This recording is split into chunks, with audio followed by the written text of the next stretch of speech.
Welcome back to the Deep Dive.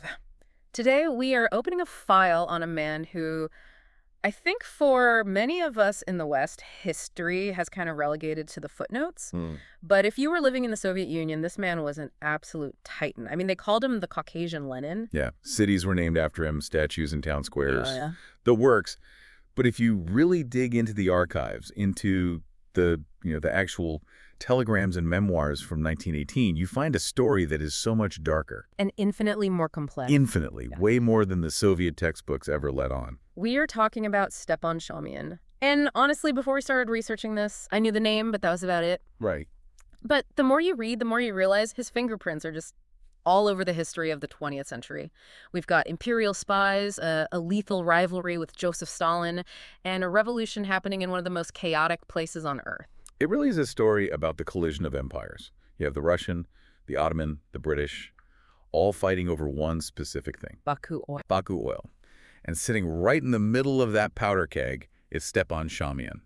So let's set the mission for this deep dive. We're not just looking at a biography here. We want to unpack how an intellectual, a guy who quoted German philosophers, ended up presiding over one of the grisliest ethnic massacres of the Russian Civil War. And how 90 years later his grave became a crime scene in a modern geopolitical conflict. It is such a wild timeline. It is. But to understand why Shaumian matters, you have to get the setting. The Caucasus in the early 20th century wasn't just a frontier, it was the prize. It was like the Wild West, but with, oil derricks and ancient blood feuds. Okay, so let's start with the man himself, because when I hear Bolshevik revolutionary, my mind usually pictures a hardened street fighter, someone rough around the edges. Yeah. Shaumian doesn't fit that mold at all. Not even close. He was born in 1878 in Tiflis, what we now call Tbilisi, into a family of cloth merchants. So they were comfortable, but his lineage, this is interesting, it actually goes back to Armenian nobility. Nobility. The Meliks and Megri, yeah. So he had status, and he had a serious education. He wasn't radicalized in a factory. He was radicalized at university. He went to the Riga Polytechnic Institute, right? He did, until he got expelled for politics, as you do in those circles. But then he went to the Humboldt University of Berlin. He actually graduated from the philosophy department in 1905. So while other revolutionaries are robbing banks for the party, Shaumian is in German cafes debating dialectics. Exactly. Yeah. And he's mixing with the absolute heavyweights of European Marxism. He knew Lenin, he knew Martov. He was there in London at the famous Second Party Congress. Oh, the big one. The moment the party splits. The moment it splits into Bolsheviks and Mensheviks. Yeah. And Shaumian, he picked his side immediately. He was a Bolshevik through and through. An ideologue. But, and this is so key, when he returns to the Caucasus to organize, he isn't operating in a vacuum. He runs headfirst into a young Georgian revolutionary named Koba. Better known to history as Joseph Stalin. Right. And reading about their dynamic, it was not a buddy comedy. It seems like they genuinely could not stand each other. Didn't like each other. Yeah. Is putting it very mildly. It was a Shark Tank. Shaumian was the theoretician, the writer, the guy leading the intellectual charge. Stalin was the enforcer, the organizer. But the tension just boiled over in this one incident in 1909 that really tells you everything. Oh, this stood out to me. So Shaumian gets arrested by the Tsarist police. It's May Day, 1909. Correct. He was hiding in a safe house. Eventually, his employer helps get him released. But as soon as he's out, Shaumian points the finger directly at Stalin. He openly accused him of being a police agent. Which is a death sentence in those circles. I mean, you do not just throw that accusation around. It's a suicide mission. So what was his logic? His logic was brutal and honestly pretty sound. He reasoned that Stalin was the only other person who knew the address of that safe house. So if the police found him... Koba must have tipped him off. That is cold. It's cutthroat. Now, the accusation was never proved. And, officially, Shaumian accepted Stalin's denial. They kept working together for years. But it just highlights the atmosphere, the paranoia. And it tells you Shaumian wasn't afraid to confront the most dangerous men in the room. Okay, let's fast forward a bit. World War I is raging, the Russian Empire is collapsing, the Tsar is overthrown, then the Bolsheviks seize power. But Baku is a long, long way from Petrograd. It is, and it's the jewel in the crown because of the oil. So after the October Revolution, Lenin needs a man to hold it. And he appoints Shaumian as the commissar extraordinary for the Caucasus. Extraordinary. Great title. It sounds impressive, but his actual position was incredibly precarious. He ends up leading what's called the Baku Commune. But unlike in Moscow, where the Bolsheviks had this iron grip, Baku was a mess. Shaumian did not have a majority. To govern, he had to form this very fragile coalition. Right, he's working with left socialist revolutionaries, Mensheviks, and then there's this other group, the Dashnaks. We really need to unpack who they were. Yeah, the Dashnaks are crucial to what happens next.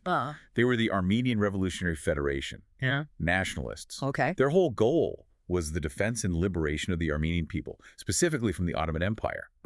So ideologically, they were totally incompatible with Shaumian. He's a Bolshevik internationalist. He wants class war. And the Dashnaks are fighting an ethnic struggle. Exactly. But Shaumian, the Bolshevik, gets in bed with them. Why? Out of pure desperation. He had no troops.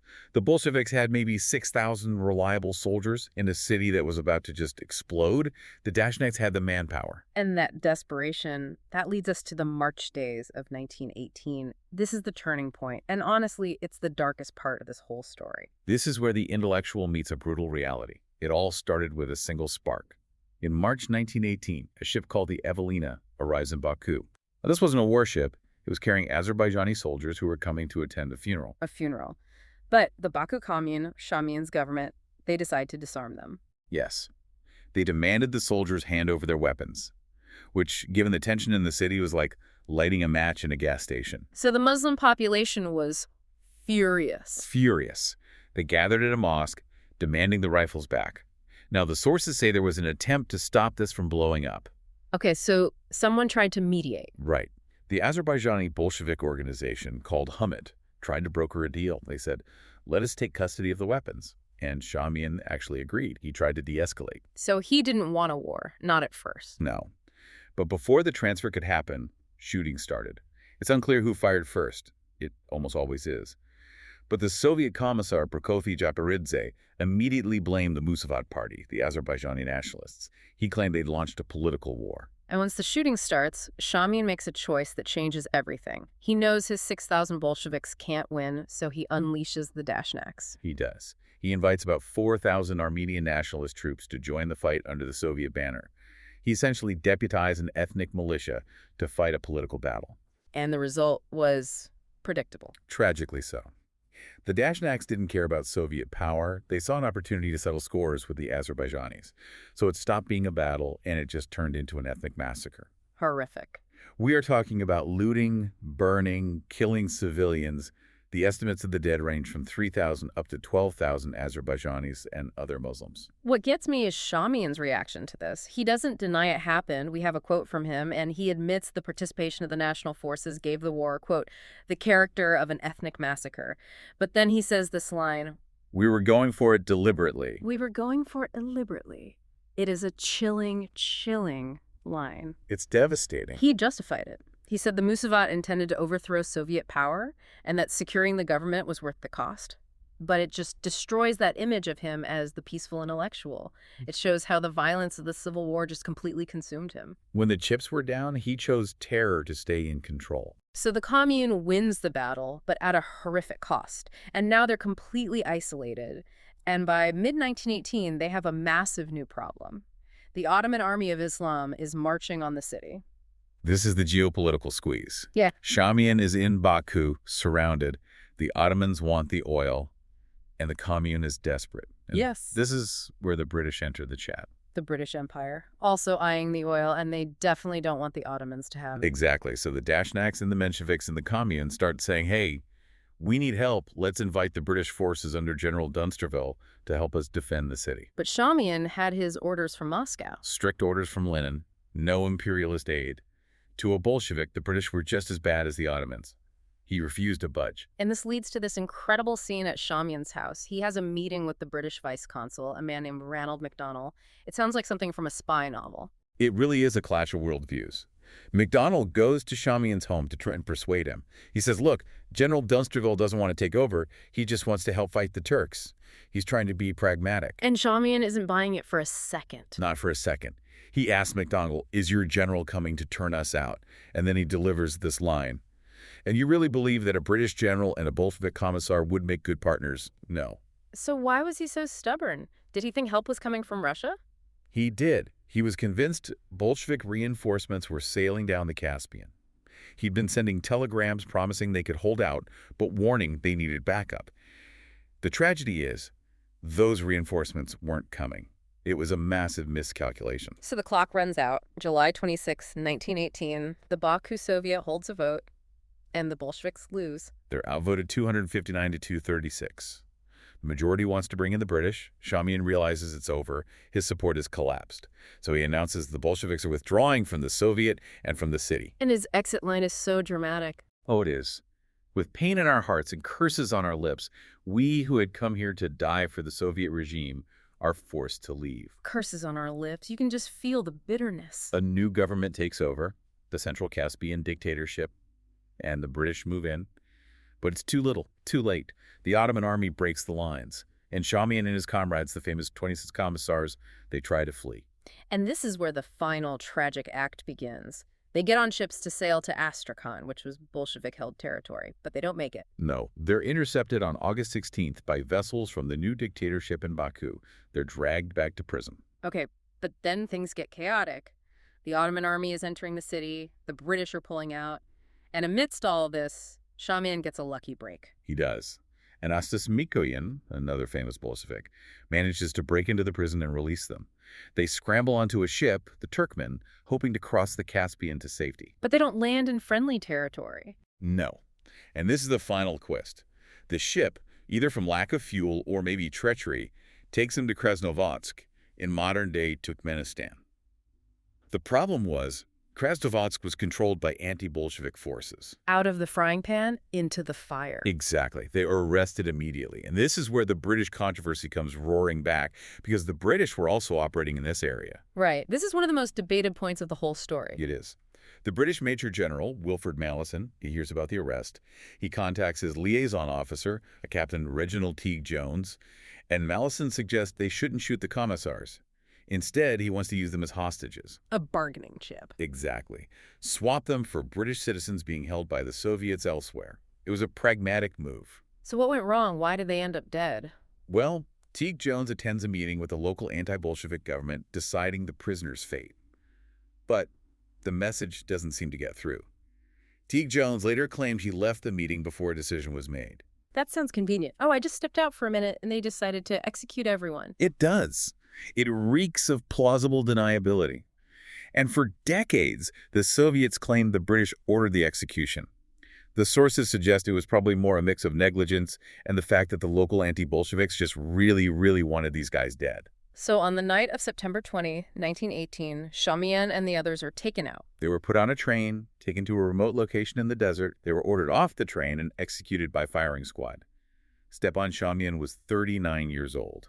And that should be the end of the story. He becomes a martyr. The Soviets build the statues. They rename the cities. Stepanakert and Nagorno-Karabakh is named after him. Right. And Anastas Mikoyan, who survived, he treated Shaumian's children like his own. He kept that memory alive. Shaumian, the perfect revolutionary hero, the Caucasian Lenin. But history doesn't stay buried. Let's jump forward 90 years to 2009. The Soviet Union is gone. Azerbaijan and Armenia have fought a brutal war.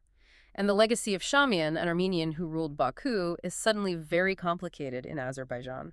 Complicated is putting it mildly.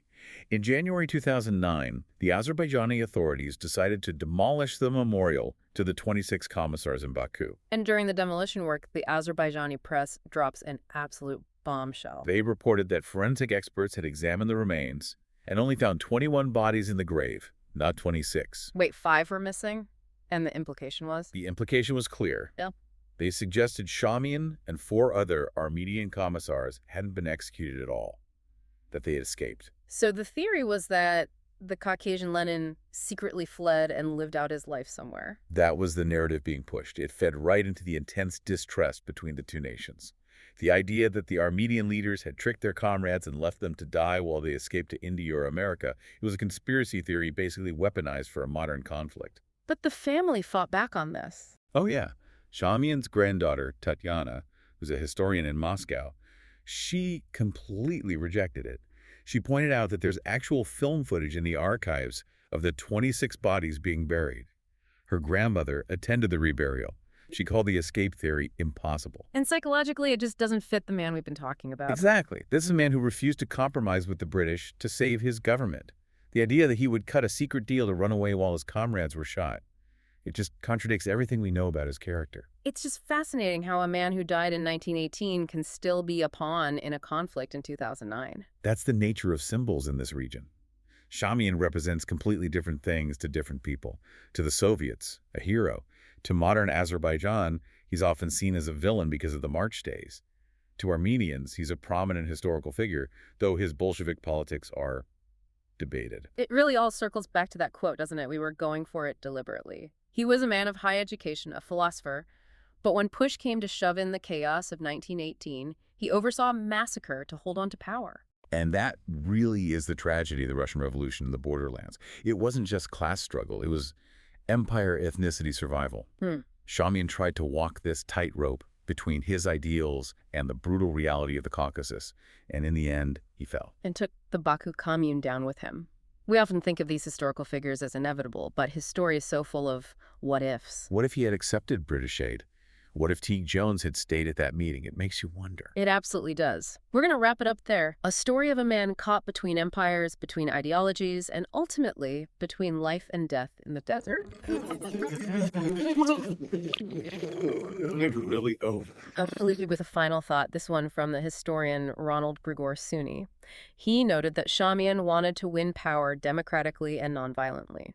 If a leader with those specific intentions could oversee something like the March days, what does that tell us about the volatility of revolutions?